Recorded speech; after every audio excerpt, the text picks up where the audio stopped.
Yes, you are now listening to the sounds of Sports Reports as ordered. And don't look now. Hurricane Helene ain't the only thing coming through Miami Gardens right now. The Hokies are VPI with a 10-point lead late in the third quarter. Rutgers up 14-3, which makes my partner happy. The even kill. Born in Texas, raised in VA, representing New Jerusalem, even to the point that he says Queen Latifah is better than MC Light. Do not bring feelings to a fact fight. Don't do it. He is Mr. Logical, and I am your unorthodox statistician, coming to you live from the Alamo by way of Charm City.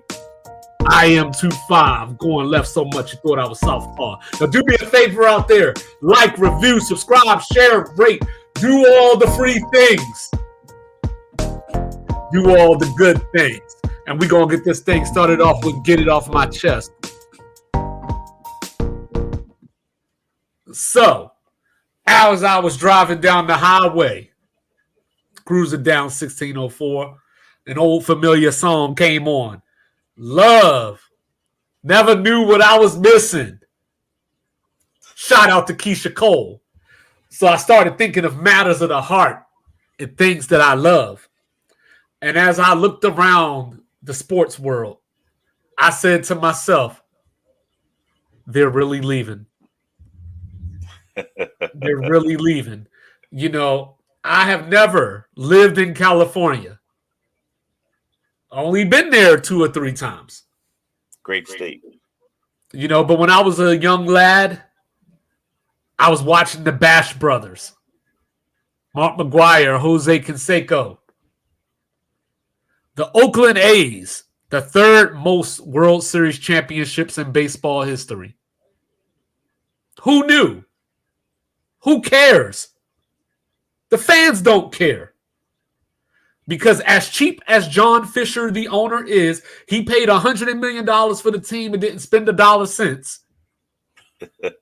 Even when you go back through Oakland history and look at the attendance numbers, for example, the last 4 years, last in the American League. Even when they were winning World Series, you go back and look, they were mid-pack attendance. My heart pours for the city of Oakland. The Warriors went up the road to San Francisco. The Raiders went next door to Vegas. And now the A's are moving there as well, because sometimes love ain't enough. Sometimes you outgrow love. Sometimes you have to force the hand. More fans showed up for the reverse protest than if you took 6 games that didn't have a protest. So as much as my heart bleeds for the city of Oakland, it's time to pack on up. The next move, though, is MLB needs to get rid of John Fisher, because even though they're moving to Las Vegas, I don't suspect he's just going to start suddenly spending money. So, to make the investment work, baseball has to invest in the fans that they forgot about. Yeah, I saw some fans getting dirt and water bottles from the stadium. I remember thinking when the Raiders were playing that same stadium and like the baseball field was there, it's like they really can't find a place for them to play football. It was a very weird dynamic. Right. But I mean, the money, the only thing is, I saw this on another podcast. I want to give him credit, but I forgot. But it's like, oh, it's Crispy Stars. Like, who wants to watch baseball in the summer in Vegas? Unless it's definitely a dome and it's really nice. But if it's an outdoor, you're out there in the elements, which is just heat in Vegas, I think it's going to be tough. It might be a situation where, like, the Raiders are basically playing 17 home games because half of the fans are just, some people are just football fans that plan a Vegas trip around going to a Raiders game. Like, that's like the cap on it. Like, yo, we're going to fly in from Thursday to Monday and on Sunday we're gonna watch a Raiders game. Like, so you have such a such a like a hodgepodge group of fans that I don't know if it really feels like a Raiders game. On top of another thing, there's no like real smooth direct route from the Bay Area to Vegas. Like we talk about that drive from Utah to Vegas is straight down I-15. Like you basically just drive, and other than like a little area near Mesquite and the Arizona, Nevada, Utah border, it's like this. Other than that, it's straight down. Oakland Bay Area, it's not. There's no like highway that runs through Nevada that gets you straight in. Maybe they'll build one. I don't know. I don't know if, but more likely you got to come south and then you got to come east. So that's gonna be another thing. Is like, are people just gonna be flying in more? But like the drive, the drive to Vegas is cool because like you just drive to the desert. It's a nice drive. But like I said, there's no real direct route. So I can't imagine how many blue blood Oakland A's fans are going to really make that trek for 181 games Well, essentially. they wouldn't even go see him across the city. Exactly. So But touchdown Cam Ward. So the Canes still have life. 2:18 left in the third quarter. 27-23 pending the extra point. Extra point is good. 27-24 VPI.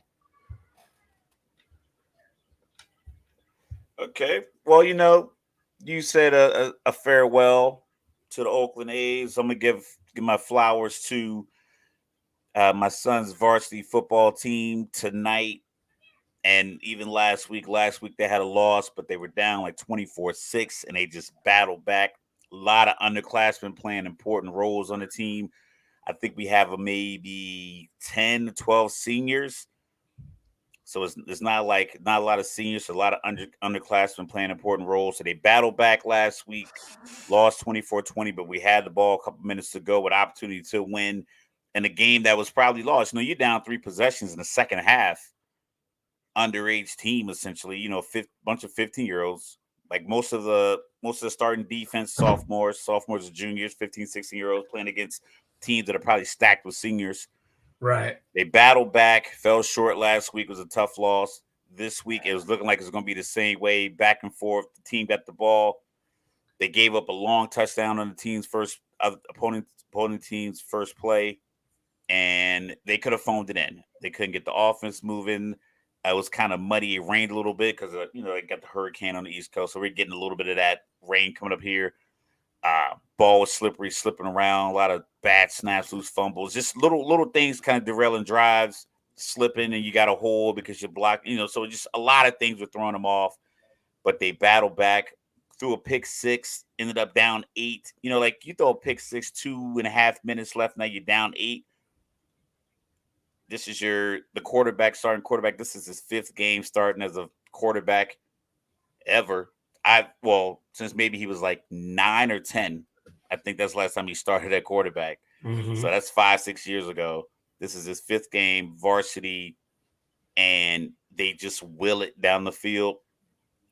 Get the touchdown with like 25 seconds left. Go for 2. Get the ball in overtime. Quarterback draw up the middle. Next play, running back goes in for the touchdown, up 20-14, and then 4 straight plays. Another team that threw the ball, 4 stops, victory. I think that moves them to second or third in the division right now. Power points, all that. So I just want to give them their flowers. Just those guys, they just grind so hard. Like I know most of the kids on the team. My son's been playing since 2016, so we're at 8-9 seasons so far. Seeing the same parents in the stands, so it just was something to see, watching these young men like persevere, because you could have easily held your head. You throw a pick. He had a terrible game. Like offensively, he had a bad game. Defensively, he caught an interception, but young guy, bad game, and then all of a sudden, 2 minutes in the overtime, he turns into Patrick Mahomes. Like it's like he never put his head down. He just got back to business. So shout out to the Greyhounds. Got a game next week. I believe it's another Friday night game, so we might be late again, but that's why I'm late now. But yeah, so shout out to the Greyhounds. Just want to give them their flowers. Sure. Shout out in the season, and these guys, man, it's fun to watch. It's so much fun to watch.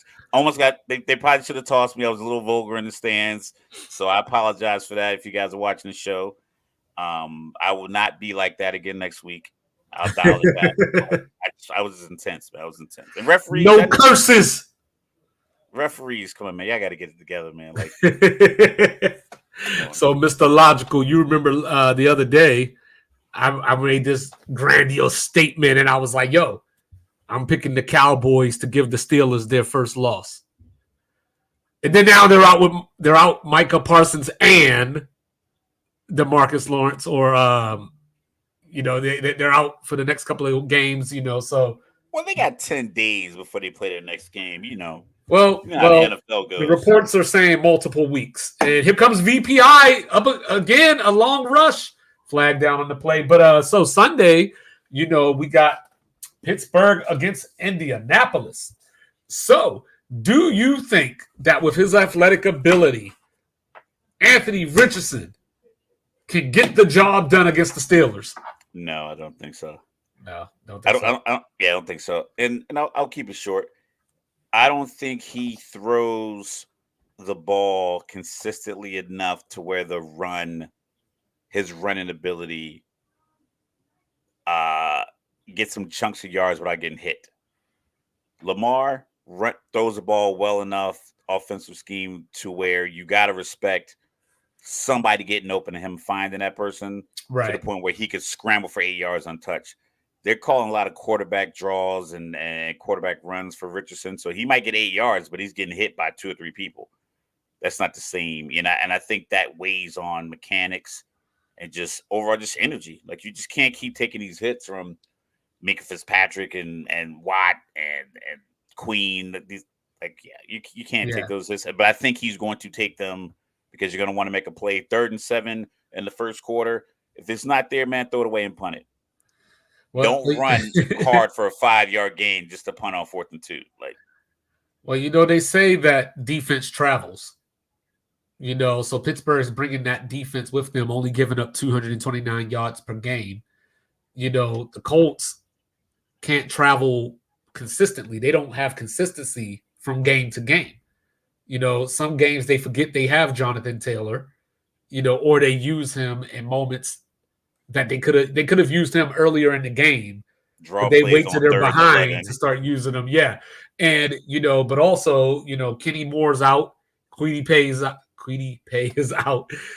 So it's going to be a tough road to hoe for the Colts. So, yeah, I'm rolling with the Steelers. But a game that has my eye, Mr. Logical. And it has my eye because it's mash unit against mash unit. You got Philly returning to the scene of the crime where Tampa Bay took their manhood in a playoff game last year. Mike Evans, 2 catches for 17 yards last week. We just got word that the Slim Reaper is out for this game. A.J. Brown still questionable. So Jahan Dotson going to be receiver number 1? They taking that into Tampa? It's going to be a lot of Dallas Goedert, 11, 12 targets. Barkley, 15 to 18 carries, 5 to 7 catches. It's going to be, and then Jalen Hurts is probably going to have a lot of quarterback runs. I think Jahan Dotson can get open because, like I said, another quarterback that, because he can throw well enough. I'm not saying like Jalen Hurts is one of these dynamic passers from the pocket, but he does throw and make big plays consistently. He does know how to check it down. Like I said, Anthony Richardson just seems to go for 50-yard bombs or he's missing a slant. I think that will allow them to say, you know what? All right, Jalen, get your 8 yards, get out of bounds. Or if they play man defense and you roll out, just tuck it and go, get out of bounds. Don't take any unnecessary hits because, you got the training tent's full. Like, that blue tent is full for the Eagles, it seems like every week. So you, Saquon, take advantage of his MVP, offensive player of the year, caliber year he's having, and just give him a rock. Right. And we got Will Rogers to Denzel Boston, for the touchdown. So 14-10 Rutgers, middle 3rd quarter. Taking it out to the desert. You got the good guys led by Jaden Daniels, who is being coached the way that Caleb Williams should be coached. Correct. Make the game easy on your rookie quarterback, and you might benefit. So now they're going out to the desert to play the Arizona Cardinals, who have a flourishing rookie of their own, Harvin Marison Jr. So who you got? Blow my mind. Uh, I mean, he did play in the state of Arizona for a while. Homecoming of sorts. Homecoming of sorts. I like Kyler Murray to just pick apart the secondaries. One of the pieces you talked about for 2 years that Washington's weak in the secondary. I think Jaden is. I don't know, I just feel like they do make the game easy, and they are hot. They haven't punted in 2 games, Right. so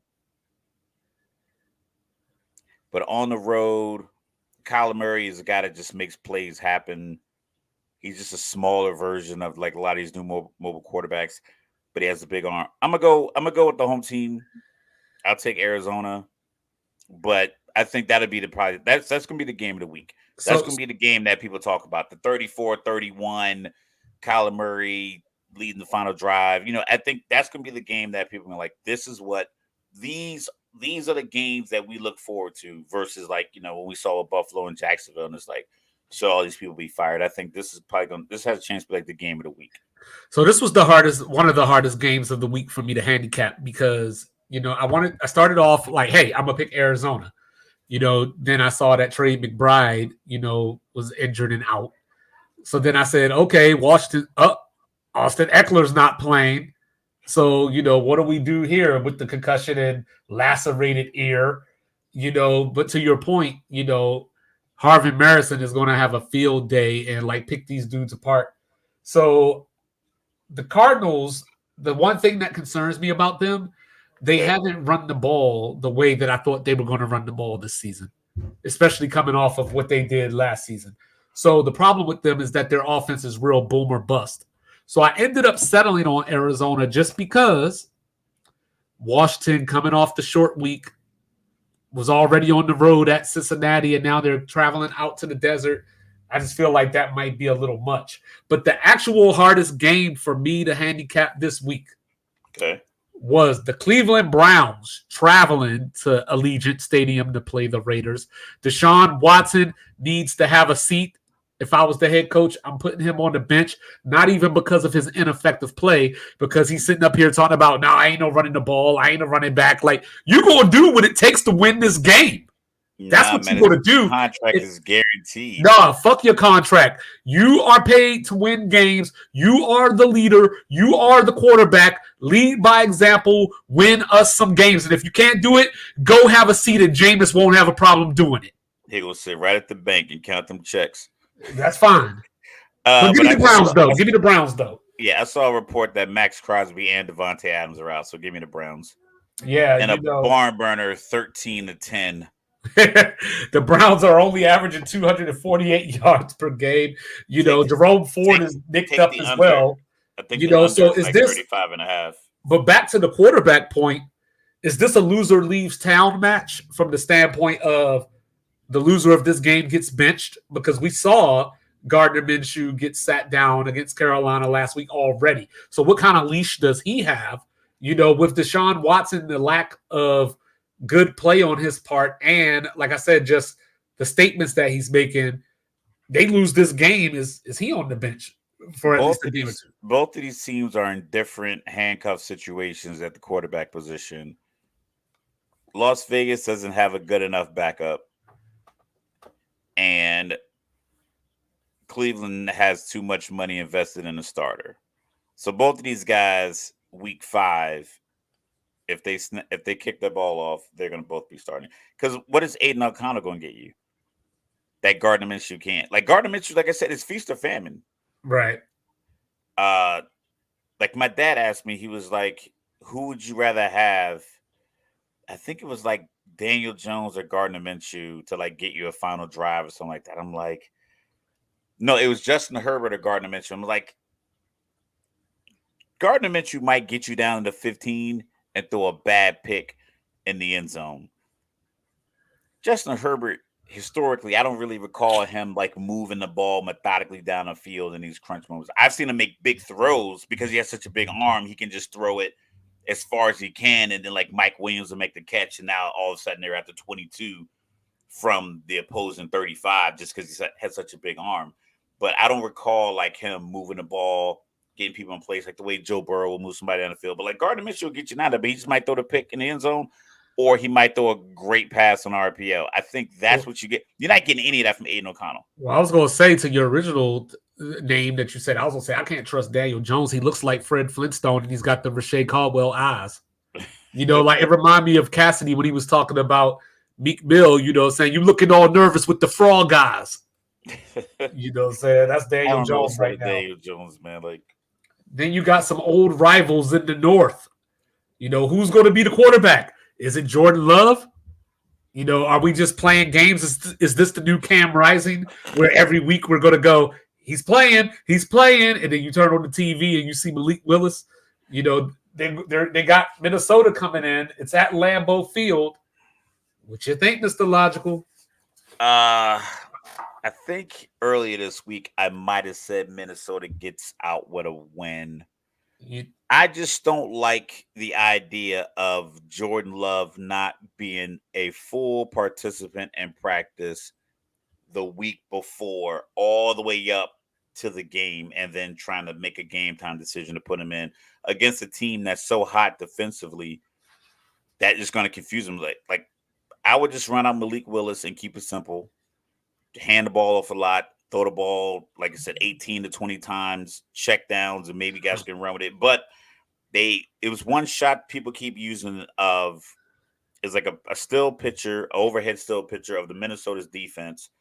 And then the caption said, they ran Tampa 2 out of this look. And the overhead picture is literally all 11 guys are pretty much at the line of scrimmage. Harrison Smith is outside of the left defensive end. And then on the right before the snap of the ball, they all break out in the Tampa 2, which is like 2 deep safety, your linebackers underneath, and then the Mel Kiper defense. And then the middle linebacker just carries up the middle of the field. Like, and the still pictures, like there's no way they got the safeties all the way back, and it worked. And I guess, you know, if you're good up front, you could do that. I wouldn't want to put Jordan Love in that situation, especially since that knee hasn't been tested since Brazil. So I give him more time. Yeah, I got 5 words. Brian Flores and Aaron Jones. So, you know, Brian Flores, especially if it's Malik Willis, I think they're just going to have him rattled and scatterbrained. And I think that, you know, revenge is a dish best served cold. So I think Aaron Jones is coming for blood, you know. So I think Minnesota wins the game pretty convincingly. You know, we don't need to get into this one, but give me Houston over Jacksonville. You know, Jacksonville and their paltry 13.3 points per game that they're averaging this year. I'll ride with that. You know, 27th in yards, can't keep drives alive. Doug Peterson, the countdown is on. You know, you go to London next week. Are you going to make the trip? I don't know how he ended up so hot in your hot seat so quick preseason. Because I was thinking, like, because I remember when you said it, like, but now when I see it, it feels like there's a disconnect because it's not a lack of talent. And like their playmakers, it's not like they have a bunch of undersized playmakers. They have like big playmakers like Ingram. Then you have Gabe Davis. And then you got Bryant. Like you have big targets. You have really good running backs. It's like, how are you not better offensively? So how it started for me is Jacksonville is obviously not a great franchise. You know, and, you know, Trevor Lawrence came back last year. They had a chance to win the division, the game against Tennessee, Derrick Henry's last game, and they blew that game to the Titans, last place Titans. So my thought was, hey, you blew the game against Kansas City where Mahomes was hurt, you know, and hobbling around. You know, you blew that game against the Titans, even though I want to give you a pass because, you know, Trevor Lawrence was hurt like 3 out of those 4 last games anyway. I want to give you a pass, but young quarterback, people want to see results. And then you gave him the $55 million contract. So I was like, yo, Jacksonville needs, like this is just me, just 2-5. Jacksonville needs to win this division. is how I came into the season. And I just didn't see it happening. So that's why I was like, hey, if they're sitting there at all of those pieces, and it's like you don't see them being as a winner. It's like, well, you felt like all of that put him behind the 8 ball, right? And you're a Super Bowl winning coach, so like people think that hey, you did it somewhere else, you could do it here without realizing it doesn't really work like that. Like how many coaches have really had won a Super Bowl, had success somewhere, went somewhere else, and won another Super Bowl? Like Bill Parcells didn't win a Super Bowl in Dallas. Sean Payton, look at Denver right now. Like you look around the league, Mike McCarthy can't get to the NFC Championship game. So like this, this doesn't happen. So hiring the Super Bowl coach doesn't always mean your past success kind of puts a different kind and of. We got a touchdown VPI. You know what I'm saying? So, Mr. Logical, the compressor is going to be on fire. Did you know that the Saints and Falcons all-time series is tied at 55? Vaguely, because I remember it was it's been kind of one way recently. Yeah, like, but here we are. Here we are. Can the Falcons make the play when it counts? Whether it's a stop, because they had the game against Philly where Kirk Cousins took them down the field, master art of a drive. But then last week they couldn't move the ball in the red zone against Kansas City. So which Falcons show up this week? The defense has been solid, and they've made plays. I remember the past few seasons, they were not really good at rushing the passer, getting pressure on them, or taking the ball away. With the two safeties and then the front that they have, I think that's going to give them a shot. The problem is, does Kirk Cousins need to get warmed up physically to like sustain the game, or does he wear it down? Because it seems like the early couple of drives, they give the ball to Bijan a lot. It's not a lot of targets for Pitts and Drake London. It's like a lot of Bijan, a little bit of Tyler Algier. So it's like, are you gonna just come out there and say, you know what, we're gonna get the ball to Pitts, we're gonna make you adjust your defense? Because if you give it to Bijan, he's a talented back, but it's gonna be hard to break down two guys who are there in the hole to make the tackles. Like it's not something that he can do consistently. So he may have like 8 or 9 yard runs, but it's going to be a lot of 2 and 3 yard runs as well. Can you combat that with throwing the ball? And I don't know if they can. I don't know if they have the understanding of what their personnel versus scheme as far as the passing game, because they had 10 points in the first week, and they would have ended the Philly game. Saquon catches that ball, they would have ended that game with 15 points.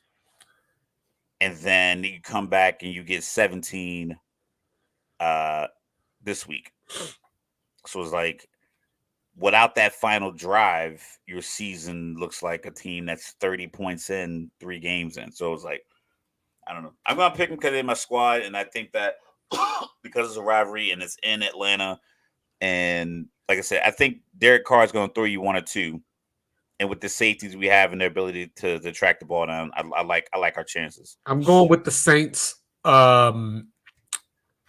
You ready for my 2-5? Why the hell did you bring up LeBron?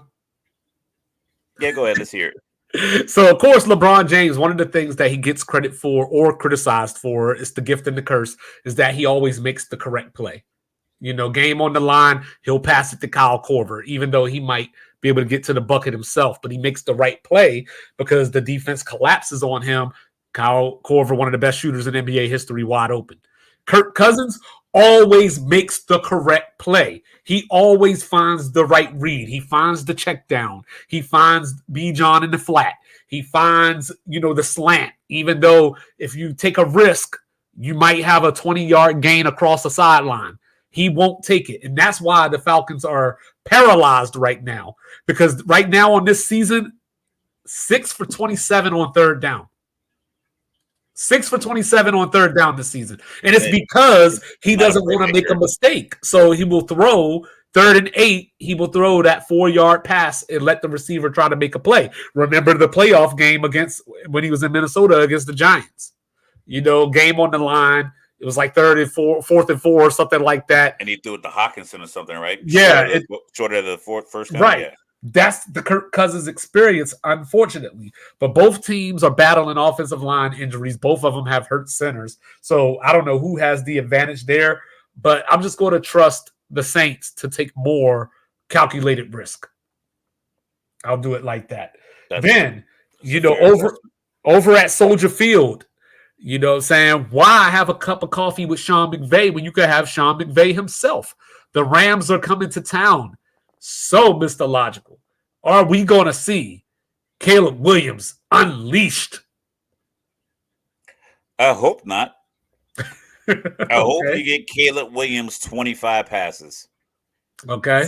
6 of them outside the pocket, like intentional play action rollout to Komet or DJ Moore, or maybe a couple of screen passes in the first quarter to Swift. Like, get his confidence up to where it will help you perform. Because right now he's probably still confident, but you're not maximizing it by giving him opportunities to feel and look as confident.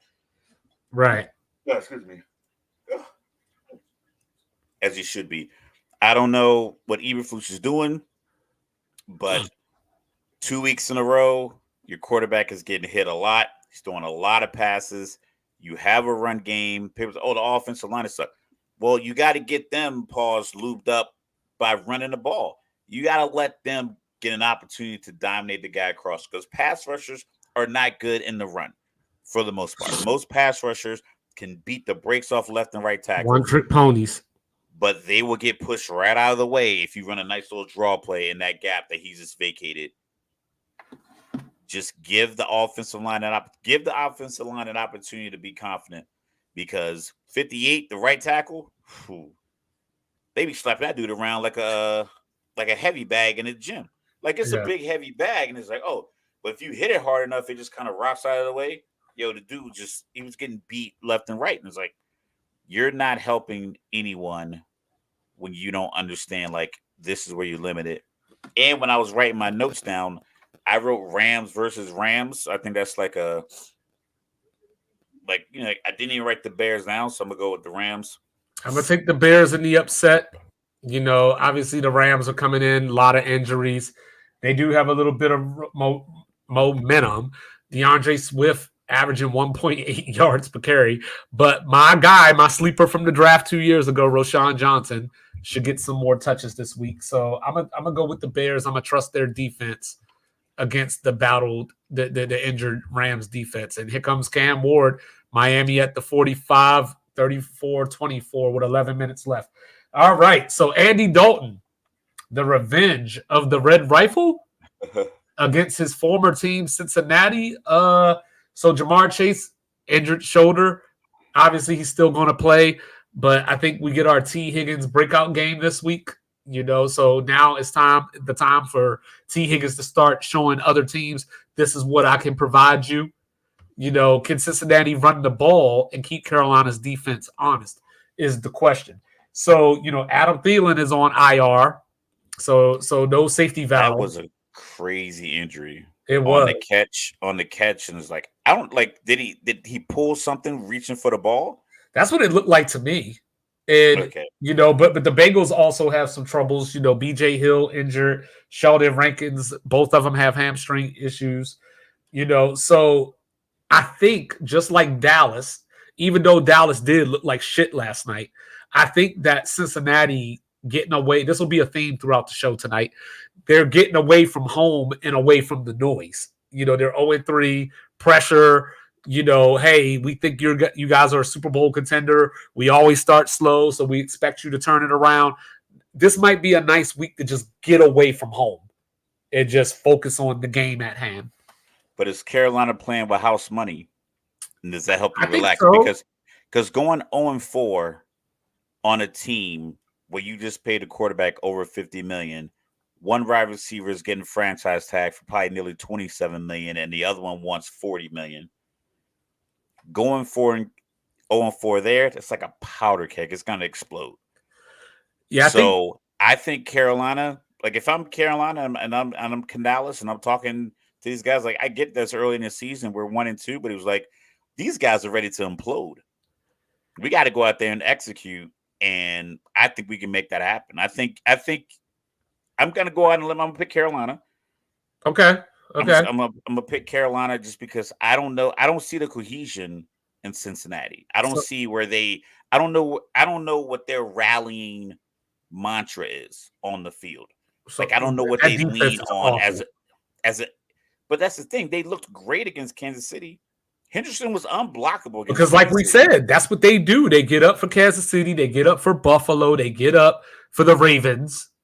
And they just don't seem to take anybody else seriously. Yeah, I don't know what they can rally around. It used to be Joe Oh, you know Burrow, what they and I rally think around? I You know think the what they money the rallying wide around? receiver is worried about. I think it's taking it away. They gonna rally around. We gonna have a new coach next year. That's what they gonna rally around. I don't think the I don't think it's the coach. I think I don't it's think it's the coach either. But I think, I think but at it's the same ownership time, putting them in a bad position. but Like at the you same got to time, recognize, like, yo, the reason it's the same thing that happened with the Giants and Saquon Barkley. It's like you got a running back begging you for money, begging you, please just give me 22, give me 12 million a year, and you're like, and at the same time you get a quarterback 40. You got T. Higgins who wants money. You know Joe Burrow was going to get a big check, but you give him the check like you not out there catching the passes and making him look good. but at some point, somebody has to also answer for these slow starts. It can't just be Joe Burrow start slow every year. Like somebody's responsible for that. It's somebody's job to ensure that that doesn't happen. And then you got Jamar Chase out here getting his technical fouls, like yelling at Zach Draymond. Taylor on the sideline. It just doesn't look good. So if Cincinnati doesn't make the playoff this year, and we're Or talking they don't about make a the playoffs. franchise, and we're talking about a franchise that is cheap and doesn't necessarily make the best decisions anyway. So, like, I don't know. E por Because they, they besito. they lose T. Higgins. They don't have any trade power with T. Higgins, right? After this franchise tag. No, Or they could just franchise him again. they could franchise. They could do the thing that the Ravens had put out there, where I'm a franchise you. If you want him, you got to give me this first round tender or whatever. They Oh could do yeah. that. But you know what I mean. We'll see. But up in the Meadowlands, up in Mr. Logical's world, Mr. Logical's favorite coach is coming through. Sean Payton to get some more rematch with Nathaniel Hackett. Aaron Rodgers missed the game last year with all the drama. Keep my coach's name out your mouth. So I am here for it. I am here for Patrick Surtain II against Garrett Wilson. You know, um, Garrett Wilson got to fix his sleeves. yeah, You he can't does. you can't be out here like what's the boy named Sam Bradford trying to run routes. It's gonna be Tyreek, you too. it's going to be a game where both teams are going to have a hard time struggling to run the ball, I believe. So give me Aaron Rodgers over Bo Nix is I'll take basically that. what this boils down to. I'll take that. All right, then we go out to the Bay. And here comes Cam Ward one more time down at the 8. So then you got the Patriots traveling to San Jose to take on, or Santa Clara, whichever one you prefer, to play against the 49ers. This is obviously a must win for the 49ers. They got the injuries piling up. Debo's out again. Kittle is questionable, right? Or is he Little's out? questionable, yes. Brandon Ayuk is added to the injury report for disappearing. Like, we haven't seen Indeed. Brandon Ayuk at all this season. So if the 49ers want to win this game, we better see him, because I think the Patriots are going to be able to control the ball with Ramondre Stevenson. Yeah, everyone says that, but then if Jacoby Brissett has to throw, if he has to make a play through the air, He I does. saw him against the Jets. Well, the It looked 49ers are awful. I know the season is very young, very young. Take it with a grain of salt. But the 49ers are 30th in yards allowed. So there could be plays to be had. Oh, 97 of it came on one play. Hey, don't give up 97-yard plays. It's embarrassing. Steve Wilkes ain't out here giving up no 97-yard plays. Hey, you should have kept them. Give me Yeah, the Niners. Yeah, I'll take the Niners just because I don't know where. Like I said, I watched that Jets Patriots game. Is like, I mean, Jacoby. I think he was something like 13 for 17 for 98 yards. It was just The like, Desmond Ritter special. it's like, what are you doing? Yeah. And then Drake May came in and he played 4 minutes. I seen him get hit 6 times. Like, dog, you not gonna make it. You couldn't. He got flipped upside down. He got hit on a quarterback run. He got crushed in the pocket. It's like, you in garbage time. This game is over. Stop taking these hits. Right. Like he took one hit that was like could have ended the season if he was 30. Yeah. Yeah, I'm gonna take the Niners. They're gonna push the Patriots around. Patriots will fight for a half, and then I think the 49ers will impose their will. So we got I'm thinking like 200 still yards 14 rushing. to 10, 14-10 Rutgers still. Washington with 130 more total yards. 12 minutes left in the fourth quarter. Then you got the Chiefs. The team that the referees apparently carry along, going out to LA to play the Chargers with no Derwin James because of suspension.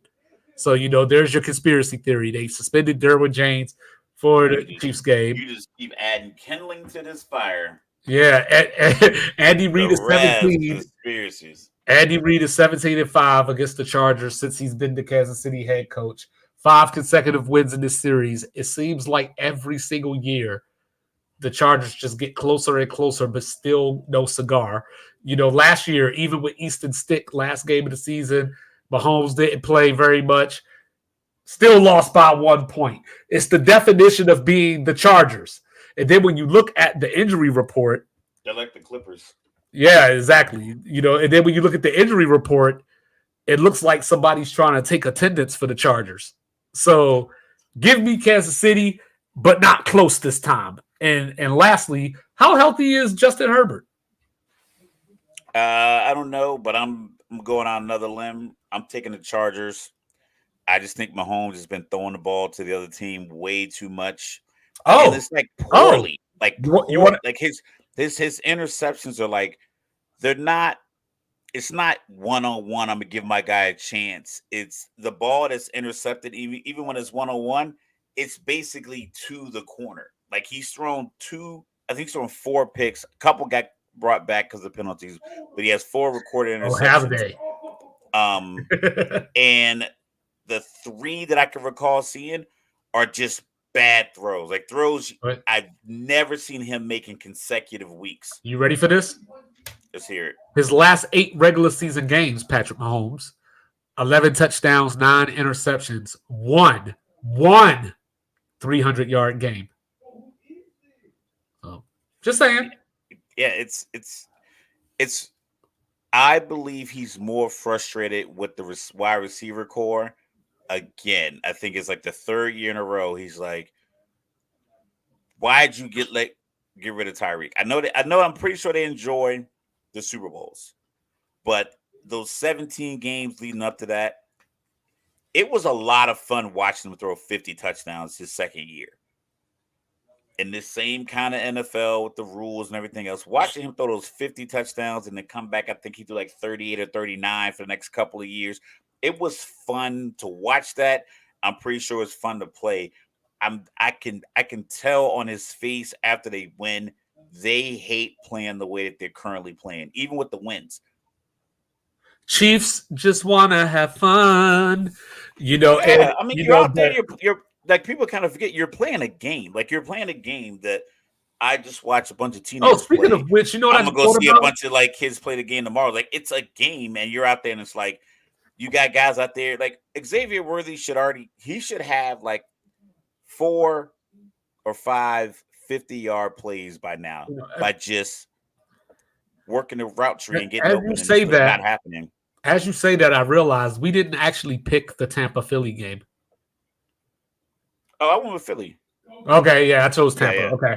All right. So then we got nobody circles the wagons like the Buffalo Bills. Unless they roll it into Baltimore on a Sunday night. The wagon stops here. Give me the Ravens. I like Buffalo. I like the feng shui of the team. I like the way. I like I like how they are. It's very similar to what I think Carolina's leading into. It's like we are having fun playing the game. DeMar Okay. Hamlin got the interception, which was an overthrow. Anyone probably could have caught that ball. But the way the team just kind of rallied around that interception. I know it's DeMar Hamlin and he has the tragic story, but it just feels different in Buffalo watching them perform. And that's why they go out drive after drive and just keep putting up points. It's not like they got a bunch of new players. They brought in Chase Claypool. I think he's out for the year. So it's like it's the way Miami looked at the beginning of last year. Something about that, the confidence between coach, culture, quarterback, playmakers, it all meshed to that 70-point ass whooping they put on Denver. I got Buffalo feeling that same kind of ride where it's like, yo, whatever we call, I'm gonna get James Cook one-on-one with a linebacker and I'm throwing his wheel route. I'm gonna get Shakir on this drag. He's gonna take it and he's gonna turn a 6-yard route into a 16-yard gain. I just feel like they feel that. I don't feel that same way with Baltimore. I think Baltimore is playing a little tight. Like Lamar, I know it's not a big deal, but when Marlon Humphrey was on live on the plane, he was like, I don't even think we should be on live right now. It feels like it's all work. We're behind the 8 ball. You out here playing, where I think Buffalo's like, yo, we out here having a ball. And I actually feel the reverse about that, because I like the fact that Lamar Jackson called out Harbaugh when, he was saying about how, they let Dallas back in the game. They took their foot off the gas. And the reason that I like that is because in the last 6 years, yes, it's 2018, Baltimore has blown more double-digit leads than anybody in the league. So they don't want him to throw the ball. They don't. Right, but what I like about it though is that I think to some degree, at least from my perspective, I've been waiting for this from Lamar Jackson. Not necessarily like saying these things, but showing that you care besides moping when things don't go well. Like he's finding his voice and he's saying, we need to get on the table. We need to beat the Ravens. They've established their identity, I think, going off of the game in Dallas last week. We are back. We know who we are. Let's do what we do. But in that same game, they stopped doing what they do. And right. But before, right. 100%. But I think that before they would have just let it slide. But now that Lamar is actually calling that out, I think that's a call. I think Lamar's called it because I remember the one time someone was saying they should pay him and he pulled the sign out of his stand. I think Lamar's always been vocal. Well, I think this is a call to action. I think he's saying, like, look, I think they're y'all. I think they're pressing. I don't think they're playing with a lot of flow. I don't think they're playing with a lot of like Zay Flowers was already tweeting after week 2 about not getting the ball. I think that Lamar's message to the team is, we made it to the AFC Championship game last year. The job ain't done yet, and y'all acting like it is. But that's the problem. They're all having problems when they were just 0-2. It was like people are tweeting stuff, and then they get one victory, and then he's like, I don't think we should be on live. I just feel like they're pressing. I think expectations are heavy on them, whereas Buffalo normally has these expectations. They normally do pretty well in September with or without the expectations. And Josh Allen still doesn't have a turnover yet. I just like I said, I just feel that the way that I thought Buffalo's season was going to play out, as far as like him having to be Superman, essentially, it looks a lot easier because they're just putting up points in bunches and allowing him to chill. Yeah, so he's basically just been chilling like second half. He hasn't thrown the ball much because even in the Miami game, Tua kept throwing the ball to Buffalo's players. Josh didn't have to. They just hand the ball off. Right. So we got 21-10 Rutgers with 10:57 left in the game. Yeah, I'm gonna take Buffalo because I was like, all right, I'm gonna take the Ravens. I like their vibe versus I think what the Ravens are doing. I love their culture, but I think right now they're pressing. I think in the 10-10 game in the second quarter, they're gonna go for 4th and 4 and just like I think they're gonna do things like that versus just going out there and playing football. And I'm going to be stupid again because, like I said, I love hard. So I guess I'll take the Titans against the Dolphins on Monday night. The Dolphins are starting a new quarterback. So yeah, I think they're starting Pro Bowl Huntley, ain't they? Yeah, that's what I'm saying. So I'm kind of torn, but I figure that Tennessee has their starter and they have playmakers. Right. So end of story. Go with that. Yeah. And then I'm going to take Detroit. to smack around Seattle and give them their first loss. Though, the thing that gives me a little bit of hesitation is, of course, Mike McDonald, the head coach of Seattle now, was the defensive coordinator for the Ravens last year, held Detroit to 3 points, made Jared Goff throw it sideline to sideline, took away the middle of the field, so I imagine they're going to try something similar, but you could do that with the Ravens. But I think that, right, you could do that with the Ravens, and I think that Detroit's going to run the ball. And this time, the game is inside. On carpet. On carpet. There ain't no wind blowing and all that kind of stuff like that. So I'm going to take Detroit. I like that. All right. Like I said, I like Jared Goff. I like him. I like Jared Goff. Like I said, I would like him to show up for once this season. Yeah, but I think he never gets too high, never gets too low. I believe he'll have a good game. And then next week we start our buys. Next week, the Chargers, Lions, Eagles, and Titans get a week off. But hey, I would give me a week 7 bye. I think a week 7 is like a perfect 7 or 8. Yeah. So of course that brings us to upset alert. So this week, upset alerts: Oklahoma State going to the Little Apple. I've been adamant about Kansas State until they went up to Provo and showed their ass and got it spanked. Louisville and Notre Dame. I think Notre Dame. Hold on. I'm writing these down. I told you I'm going to make this parlay. So you got Kansas State winning? No, I got Oklahoma State. Okay. I'm going to take Notre Dame over Louisville, but I like Louisville to cover. I think we're going to have a close game. The one that I'm feeling good about is Auburn over Oklahoma.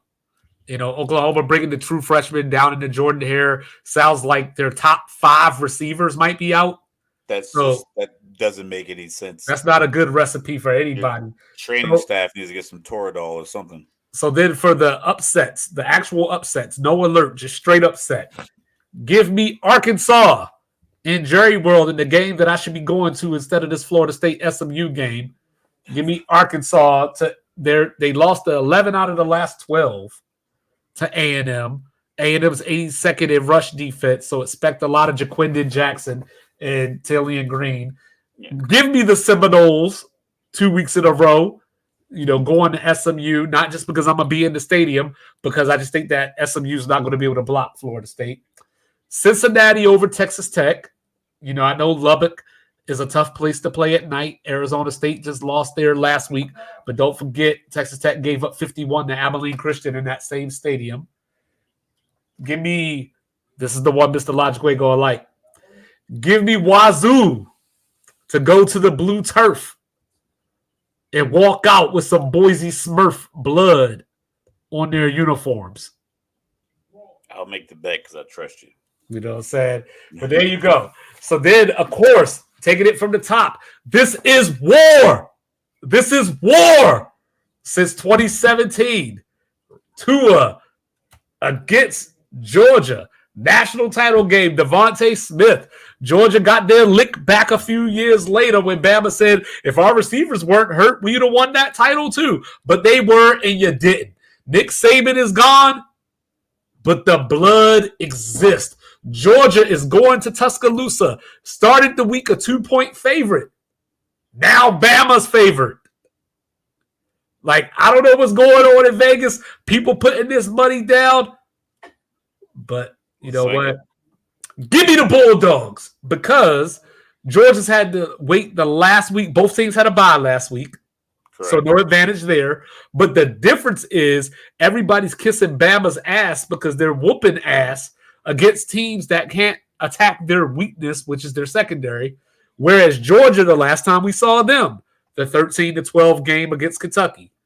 So you can't tell me Kirby Smart for this last week and a half or so hasn't been Carson Beck a playmaker. Yes, I know it didn't, but he didn't. But he's been making people throw up. He's been making people throw up. They ready for war. Sideline when they lose too. I'm taking Bama. I don't like a team that doesn't at this level where their quarterback isn't a dynamic playmaker. I think Jalen Milroe is a dynamic playmaker. with Well, I his think we're legs going and to his see some arms. playmaking against that secondary tomorrow. I think this is going to be the first offense to test that Well, I secondary. mean, I can't imagine Kentucky's secondary is better than Bama's secondary, and he didn't do a lot of touching or molesting of those guys at all. Pause. Molest just means All touch. right, Diddy. Get a You know, thesaurus. you Know what I'm know, saying? So like, yeah, I got Bama. I got Bama. Granted, it's probably gonna be close, but I have Bama controlling the tempo, making the big plays. Carson Beck looking like Vegas a fifth round pick that he should Vegas be. messed up my note because Alabama is 59-2 in their last 61 home games and had not been an underdog at home since Nick Saban's first year. But now Alabama's favored again, so throw that out the window. But but I think that Georgia is one of those teams. Like remember, like when Clemson was winning their titles, and everybody would say Dabo had a way of telling them it's us against the world. So like Kirby Smart, there was a story But where that's when they had Deshaun Watson and Trevor Lawrence as the QBs, right? yeah, that was Yeah, that was those that was the dudes. 1 year though where Carson Beck is not that. where Kirby Smart told Georgia like, "Yo, somebody picked us to go 7-5," and that was like their mantra to go kick ass. But Kirby Smart is 1-5 against Alabama, but that was all against Nick Saban. The problem where you do have a point though is that Georgia's got that Joe Burrow in them. They need to get punched first and then they wake up. They usually don't just come out and assert themselves like we've gotten used to in the last couple of years. Yeah. They do have the revenge factor. Remember, Alabama knocked off Georgia in the SEC title game. So the problem with Bama, like you talked about Kyler Murray earlier, is boom or bust. They've got 11 touchdowns of 25 or more yards. So can Bama consistently control? Oh, we got a touchdown. Oh, no, you got out at the one. The Hurricanes with 2:17 left, first to goal at the one. Can Bama sustain drives and move the whole field against Georgia? Because I don't think those explosive plays are going to be there in that manner. Now, of course, Georgia, I talked about their wide receivers and lack thereof. Carson Beck has a sprained AC joint, but I heard it live and direct from Joel Klatt that he had the same injury and it didn't affect him. Addison is not a throwing arm anyway. But Georgia is one of 3 teams in the country with no turnovers this season, joining Louisville and Indiana. So this is going to be a crazy game. I think it's going to go down to the wire. You might see a game-winning field goal. I'm just going to trust Kirby Smart and the bond and stability and continuity that he has with his team versus the new guy trying to get initiated into the rivalry. Yeah, but the new guy just coached in the national Yes, and this year. Yes, and it's not as if he is some new jack or an assistant that got promoted when Nick Saban left. Right. He comes in with the philosophy that he knows is effective, as you can tell by Washington struggling tonight with Rutgers. Rutgers is a good football team, but Shiano, the coach, has been there for a while, is calling his shots. I like him. I think they'll be fine. I just think that the playmakers on Bama will just. I think if you just go back and forth, I think the washout comes in quarterback play, which then opens up running backs. So I think the running back.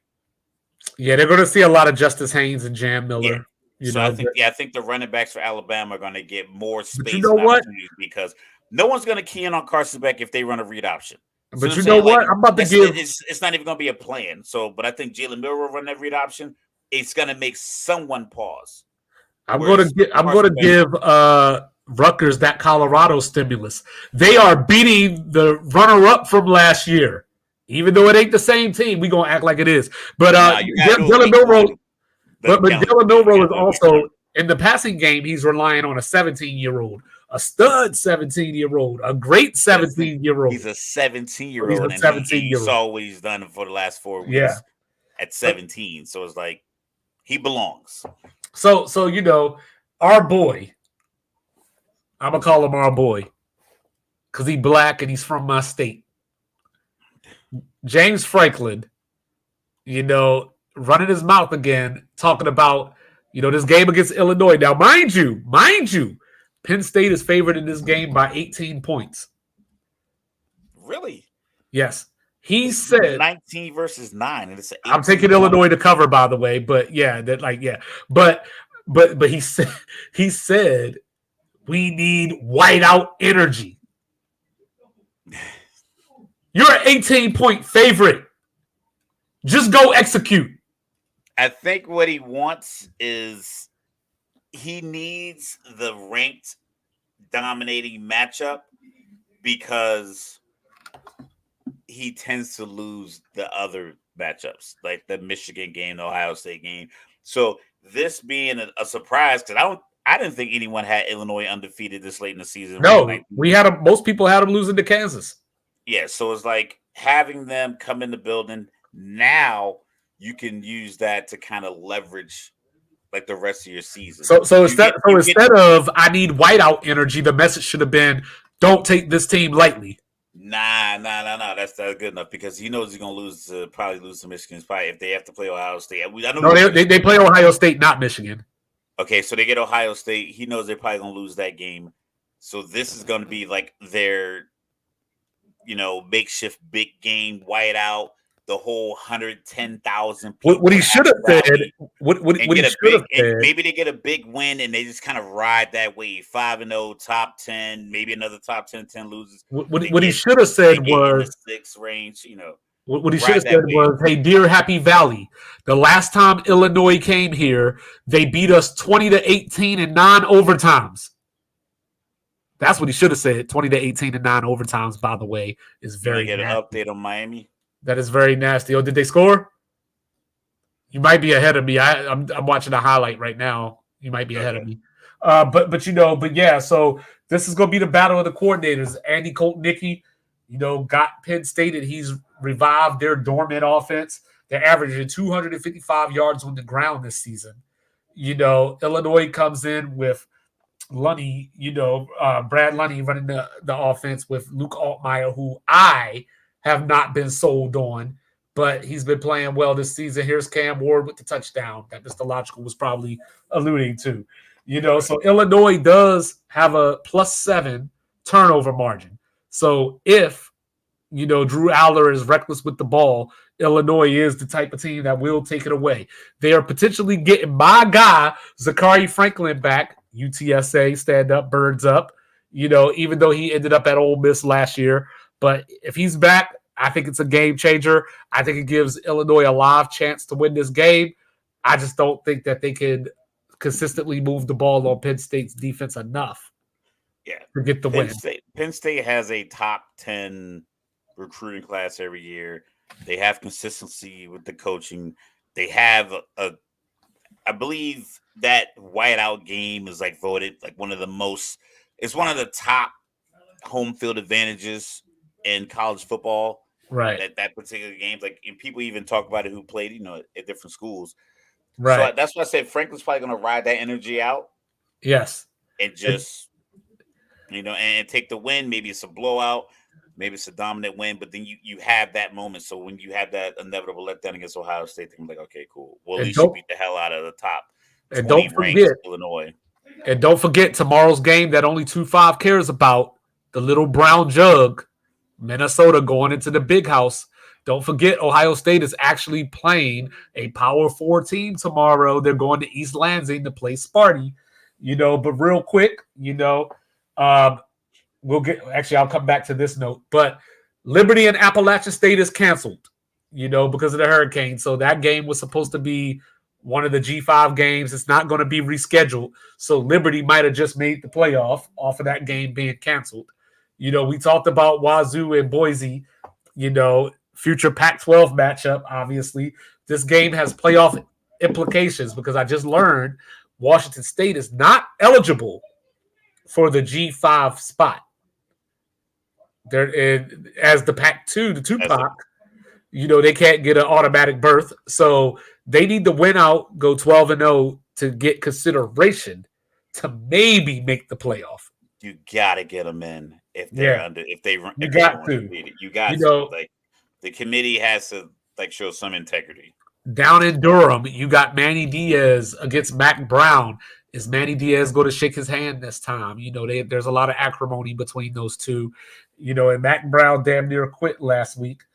So as I mentioned, A&M in Arkansas, A&M's won 11 out of the last 12, 12 out of the last 15. You know what's crazy about that, Mr. Logical?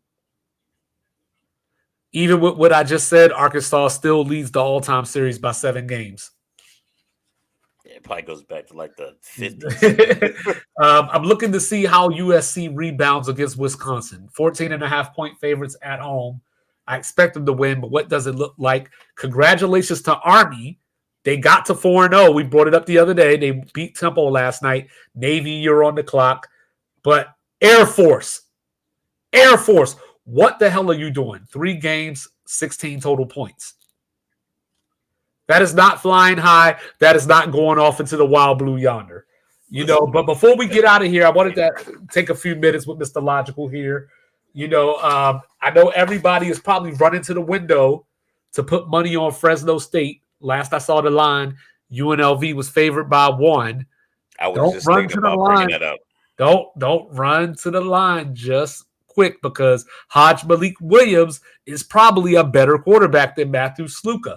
And there has been some dissension in the locker room of people that actually wanted Hajj Malik Williams to be the starter. The quarterback battle came down to the last 2-3 days of camp, and they made a decision.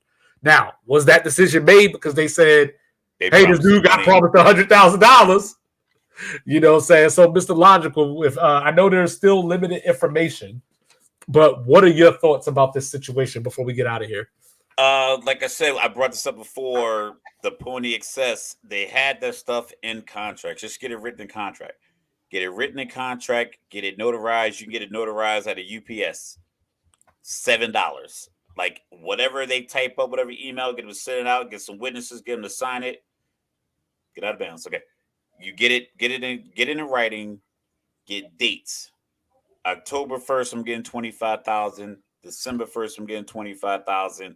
February 1st, I'm getting $25,000. April 1st, I'm getting $25,000. If that's the case, and if they don't hit those dates, now you can sue them.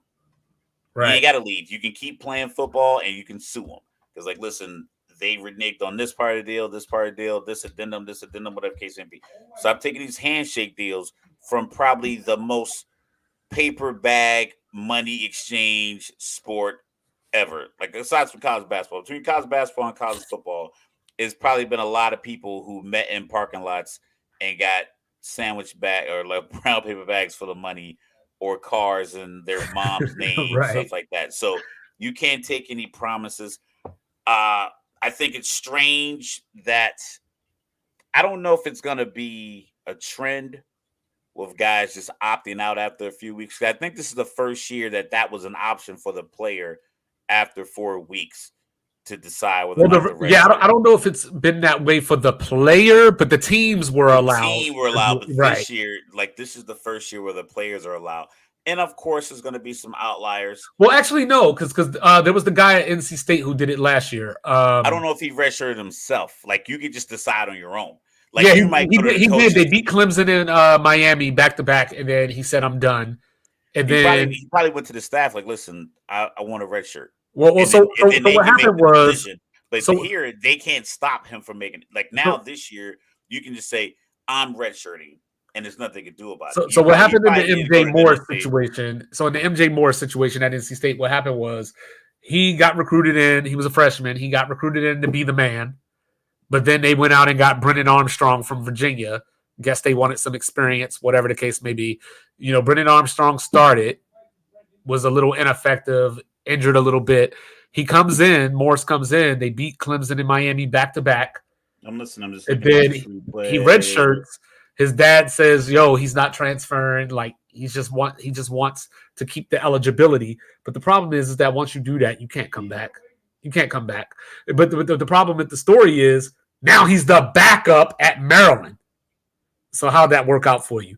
But with Matthew Sluka's situation, it's different because he's a senior who came in from Holy Cross. He's already graduated, completing 43.8% of his passes. So probably no NFL future as a quarterback. Maybe he could play another position since he's so good at 43.8. What?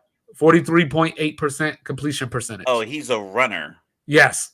Okay. And so they win it. So this is where, remember last week or the other day, I was talking about the news where people are trying to be first because we heard all these different things. At first, it was he got offered 100,000 and then they didn't pay him. Then it turned into they were giving him 3,000 per month.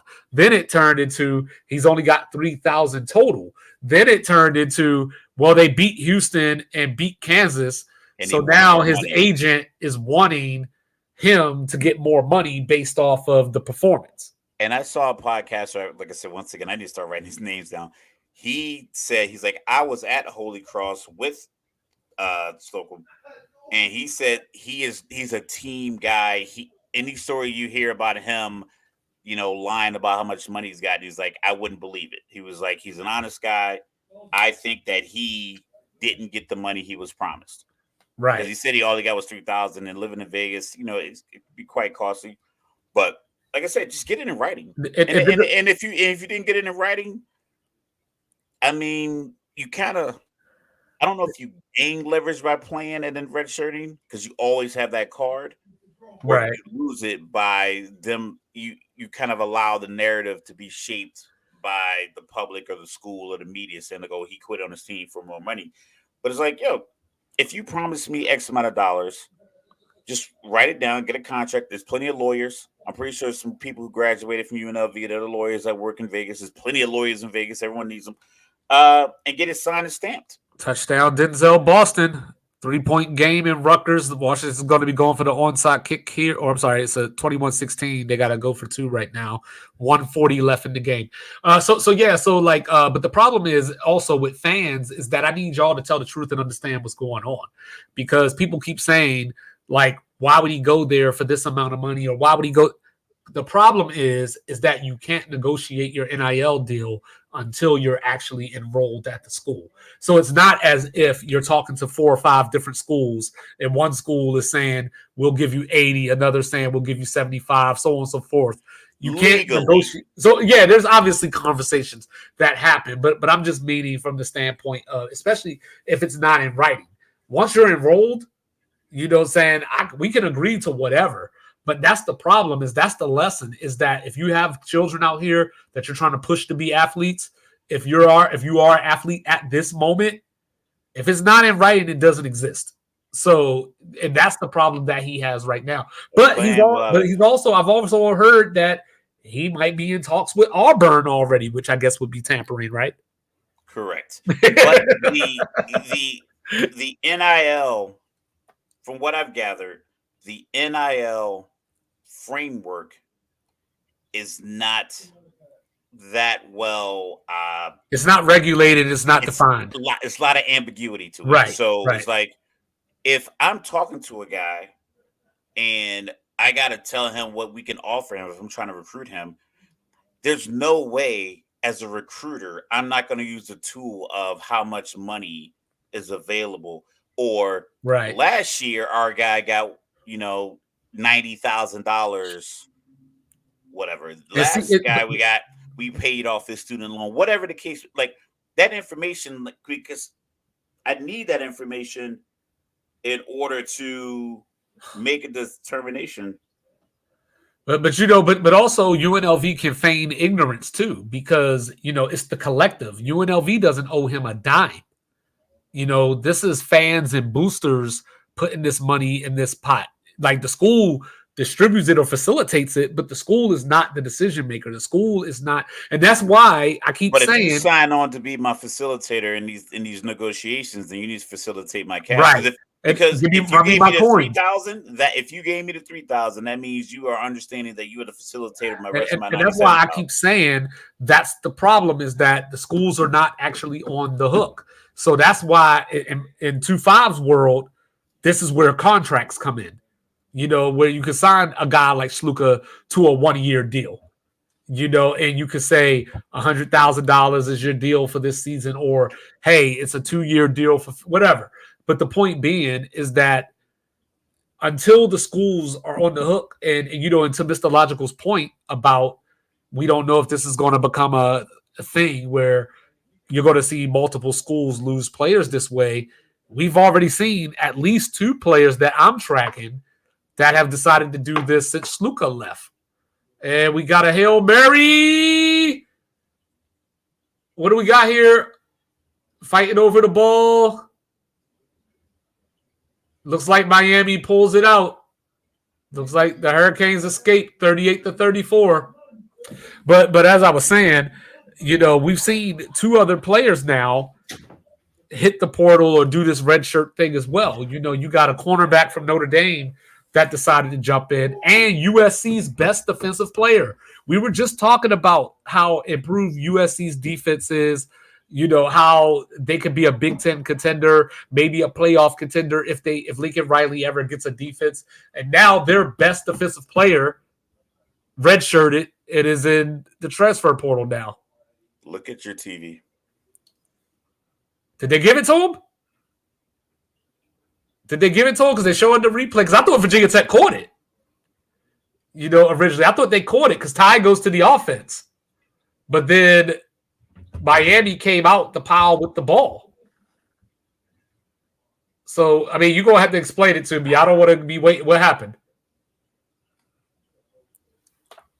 I don't know, man. Like, first glance, I thought we had a touchdown.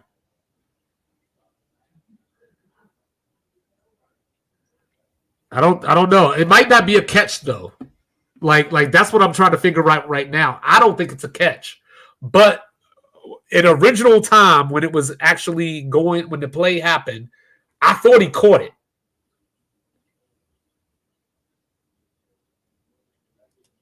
And then the Miami player ended up with the ball. So what is it? Yeah, okay. It looks like he came down with the ball in like his left arm down, and then the Miami guy ripped the ball out when they were on the ground. So they're showing in the super slow-mo. I just looked back down on my phone, and it's saying like the coach was on the field. Did they call it a touchdown? It had 40-38. And now I've been looking at these replays. Like I said, it's on silent, so I don't know if they called it a touchdown. Yeah, I'm looking in the hot box right now because the hot box is jumping right now. Like it sounds like I think they called it a touchdown so they can review it. I don't think it's a touchdown. I don't think it's a touchdown. But like but like I said, I don't know because I don't think it was a catch in the first place. Like I don't think anybody had actual possession of it. Number 9 looks like he has it for enough. Yeah, like I said, all right. So Mr. Logical is the head referee. What is Mr. Logical saying?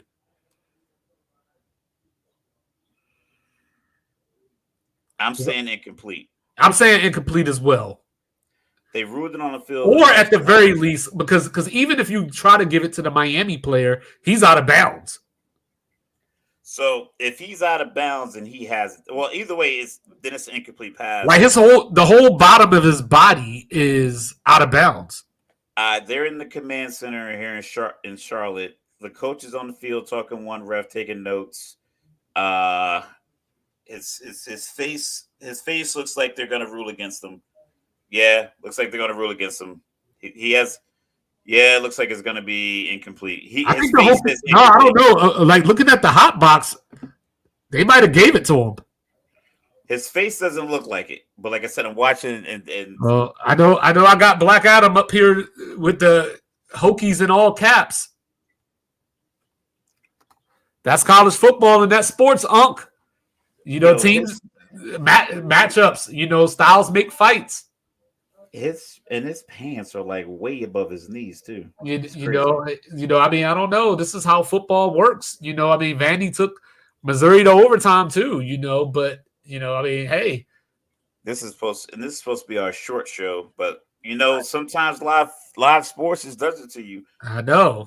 And I get I know people are into a lot of things. So it's like I'm just into sports. I like sports. I can spend my whole week watching sports, talking sports. This is so sad. I'm trying to get on. I'm trying to find spoiler alerts. Like, I'm watching it. Listen, if you gotta look at it this many times, you go with your ruling. Yeah. That's what I'm looking at because according to my phone, it looks like Miami won. okay, but I don't know. Like I see Residente just saying "wow," so I'm trying to figure this out. Like I said, I just saw Ump's comment. Comment. Where we got? I got the ruling. He said Ethan might incomplete pass. Incomplete pass. That's what I figured. Call reverse, and that's what it looked like. The ball popped in the air when he hit the ground, and like I said, I thought it was in his. That's tough.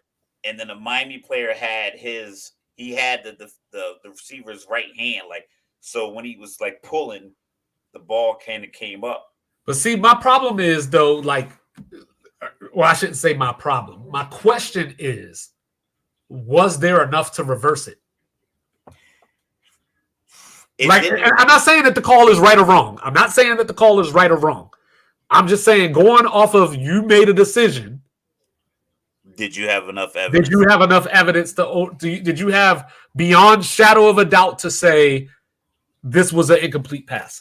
See, watching it on my phone. Well, I'm watching it on TV, so like it's kind of hard to see where. I don't know. I can't see where the ball is. So it looks like he had the ball as he was coming to the ground. Like he had it at some point. It doesn't look like he pulled it. Like he has it right there. Like his foot is down, away from his body, right? The ball. Yeah, like he's like this. Okay. But his foot hits the ground, his butt hits the ground. As his butt hits the ground, it looks like the ball rolls. So he didn't have possession. So it rolled into the defender. And that's when the Miami guy. But the defender was out of bounds anyway. Yeah, so like that's when the Miami guy pulled at his hand, so you can see. Oh, that's tough. I don't know how to feel about it because I feel like in a situation like that. I wouldn't want to lose a game that way. So I feel like you just stick with the call. I feel like you just stick with the call in a situation like that. Because I think you call it a touchdown because you're going to review it anyway. Right, but that's the slippery slope because when you come in, when you're coming in, like when the referees were coming in to make the determination, the Miami guys pulling at the ball on the ground.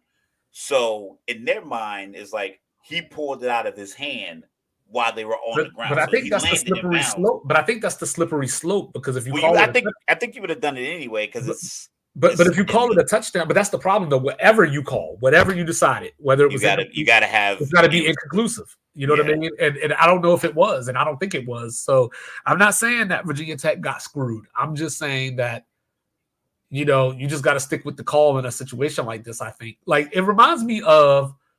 That Hail or was it a Hail Mary? Seattle. Yeah, the Seattle Green Bay. Because I still don't think that was a catch. Those were replacement refs. I think it was a catch. It's just that I thought it was a catch by Seattle. I thought it was I didn't think it was. I thought it was a good catch. But yeah, I think he got his arm in there on the way to the ground and pulled it down, and he pulled the Green Bay guy, and they won't talk. But yeah, that was exciting end of the game. I mean, you just gotta play better defense. You can't give up that lead. You can't, and then you don't fake kicks. Just either go for it or kick it. All right, here we go. So Washington has the ball back with 11 seconds left, down 3. 2nd and 10. Will Rogers is over 300 yards passing. 11 seconds. Kicker's warming up in the net. They're not in field goal range just yet, though. Schiano looked like he about to beat up somebody. Here we go. See, I call it this game 19-16. It's 21-18. Like the ball. Well, it looks like they're reviewing something. Maybe Schiano's calling the team over. But I don't want to leave the people on the cliffhanger. But, ladies and gentlemen. We will be back on Tuesday with reaction to this weekend's football. So please like, review, subscribe, share, rate, do all the free things. Do all the good things. Live shows. Yes, sir. Live shows. We out.